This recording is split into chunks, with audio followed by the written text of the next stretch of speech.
Hello YouTube, my name's Marie. Today we are doing a wrap-up video because there's a few shows that I've been really wanting to talk about. One in particular being the recent You Pick and I'll Watch edition.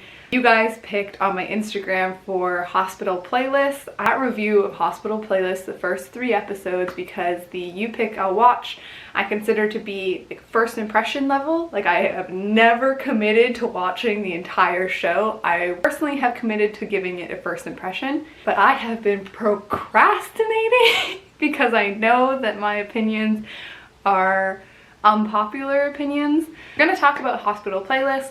We are going to talk about a couple of web dramas that I've watched, a Chinese show. We're going to talk about a couple recently airing shows. Unfortunately, I haven't had the time with work and school registration being an absolute mess. Perhaps I'll make another chit chat video explaining my life right now, similar to what I've done a few months ago. But anyways, I have not had the time to film dedicated videos for each of these shows, so I have to just consolidate and make one wrap-up video. That's enough of an introduction. Let's just get into it and talk about Hospital Playlist first, because that is the one I feel most bad about not have made a video for. Hospital Playlist is a Netflix original K-drama. I believe it aired this year, and it is about 5 doctors who have known each other since med school. They're currently working in the same hospital. They're all, I would say, experts in their field. Like, they're very good at what they do, and it's just a story of them balancing work and friendship and just life. Now, I'm gonna be brutally honest about this, because when I think about the show now, after having not watched it for about a week and a half, all of the very shallow positives I was going to talk about, basically to try and smooth things over with the people that really liked the show, I don't really remember them, to be honest. All I remember from the show is some of my more negative opinions on it. One of them being there were way too many characters introduced all at once, especially within the first episode. I didn't latch on to anybody. I didn't find anybody to be a very good anchor for me within the show. There was nobody that I was like, okay, I like them, I want to know more about them, so I'll keep watching. So to me, that's a big problem. Episodes 2 and 3 were better. I got to see more of the doctors just hanging out together. Some of the flashbacks from when they were younger were great.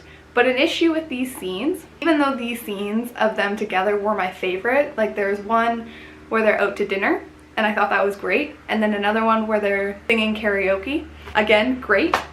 There's a plane going by, I wonder if you guys can hear it. The scenes that I thought were actually really good, I really enjoyed them, they kind of got me a little bit more invested, they just dragged on way too long. Beginning of the scene, I'm like, oh yes, give me more, I love it, this is what I want.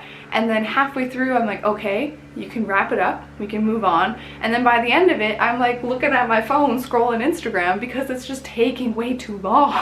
And that is the biggest negative for me, is the show is boring. I found it boring. I would say the end of episode 3 caught my interest the most, but at this point, I can't even tell you what happened to catch my interest because I've already forgotten.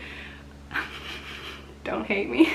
I recognize that this show might develop in a way that warrants all of this love from people online, but I've already watched 3 episodes. That's like a good 3 hours. If the show requires you to watch even more to get to the good stuff, to get to the point where you're absolutely in love with the show, I think that's a failure. Like, that is just way too much. Someone did tell me on Instagram that wait till episode 5, then you'll get it. And I'm like, I don't want to wait till episode 5. Like, why should I invest that much time in something I'm not really loving? The potential that it might get better, the potential for me to maybe love it, it's like, no, I'm sorry.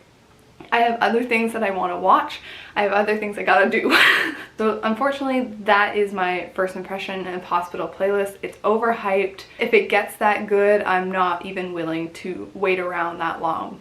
Next thing I'm going to talk about is The King Eternal Monarch. Basically just say that even though I think the series is absolutely stunning, like I do think that so much care and attention was put into how this show looks, and the acting is quite good. I think my favorite character is oh, I can't even remember his name, but like in one world the bodyguard of the king, and in the other world he's kind of like a dorky police helper or something. Like, I think the internet just loves him in general, and I agree, he's the best part of that show. But I did just fall out of it, and I think it has to do with the plot and how they're executing the plot. It feels a bit convoluted. I am interested in seeing how they wrap everything up, but at this point I've fallen out of it so long ago that I don't know when or if I'll get back into it.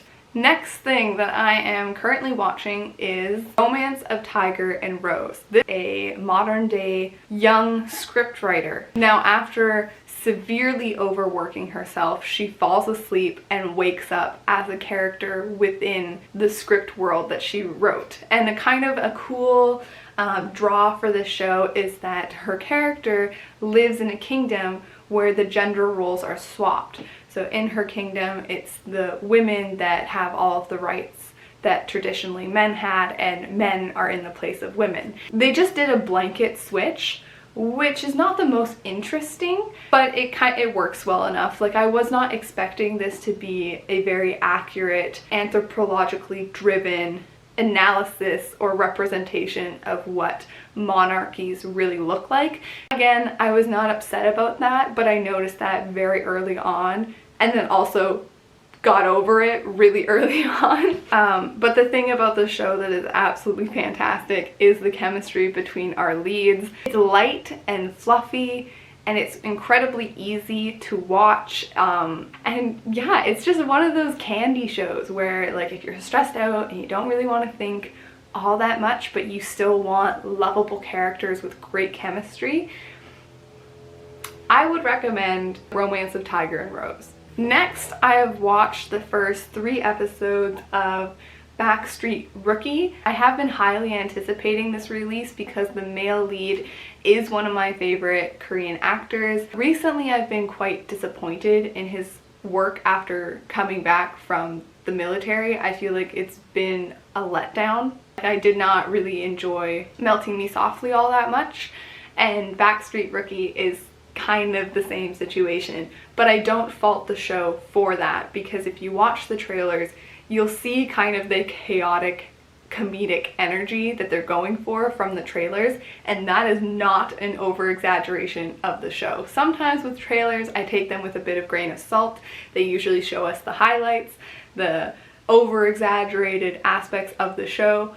So you kind of have to go in thinking it'll be the trailer, but like a step down. This is not the case.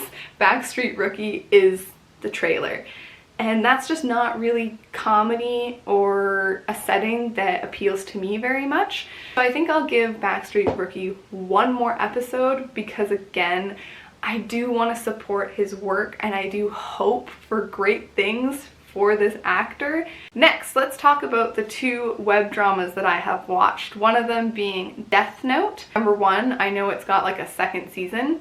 Now, Death Note is about a young girl who is going from middle school to high school, and she's hoping that that transition will be a fresh start for her, as she was kind of bullied, kind of known as a pushover in middle school. However, right from her first day, things don't go her way. It's kind of a mess, and she becomes a new target for new bullies. Right when it's kind of looking low for her, she gets an app notification that asks her to write in the name of someone she wants to exact revenge on. This web drama is the epitome of cute, and very subtle cuteness. Like, I loved the attention to detail that the actors gave to these characters. Like, a lot of the cute moments didn't have to do with the plot or what the characters were saying in the script. It had to do with how they were interacting together. One moment that I loved in particular was when our female lead and her love interest are sitting down and talking to their group of friends. Just really absent-mindedly, he gives her milk to drink, and she takes a sip out of his milk with his straw and then gives it back and keeps talking, and I just thought that was so cute. And there's lots of little moments like that that just add to the cuteness of the series. Another aspect of it that I loved was the friendship between our female lead and her friend, and then our male love interest and his friend. Like, the friendships here are quite good. Parts of it that I did not like was the overall execution of the plot. I feel like they did not do enough with this concept of a app that can take revenge, and the ways they chose to utilize it did not add in any significant way to the narrative as a whole. Like, things just happened and then the show just ends and it ends really abruptly. I also got a very subtle kind of anti-feminist vibe, but I don't want to go in too deep on my thoughts on that because I feel like I'd want to rewatch it to make sure that that's actually what I was getting, and maybe get more solid evidence to support my weird, icky, anti-feminist, anti-women, anti-victim vibes. But anyways, we're moving on to a BL webtoon, being Where Your Eyes Linger. One of them being the son of someone very important, so he does require some protection around the clock, because if this person was kidnapped, he could be used to ransom and like used against his father. His father has hired a boy his age to basically protect him, and they've been together since they were very, very young. And his father is not the greatest person. He uses this other boy as his son's whipping boy. So not only does this other boy act as a bodyguard and protector to the man's son, but he's also the one that gets punished if his actual son does anything wrong. So I actually loved this webtoon. I was talking to a friend on Instagram who said, you know, like, it's a bit light, it's a bit fluffy, but that's part of its appeal, and I definitely agreed with them. This show is not surprising in any way. It kind of goes the way you'd expect, but that doesn't detract from the overall joy of watching it. And I was really happy because when I go into a BL story, I kind of am a bit hesitant because I'm like, I am a cisgendered straight white girl. How much am I actually going to relate to this story and enjoy it on like a deeper level, because I can't see myself represented, which makes me feel bad because people of minority groups hardly ever see themselves represented, and I see myself represented all the time. Anyways, I digress. I was really happy to see that I got so invested in these characters without having to be represented in them at all. Like, I just really enjoyed that aspect of it. Alright, that's everything from me. Please let me know down below some of the shows you've been watching and anything you want to continue the discussion about. Have a good day and a good night. Bye.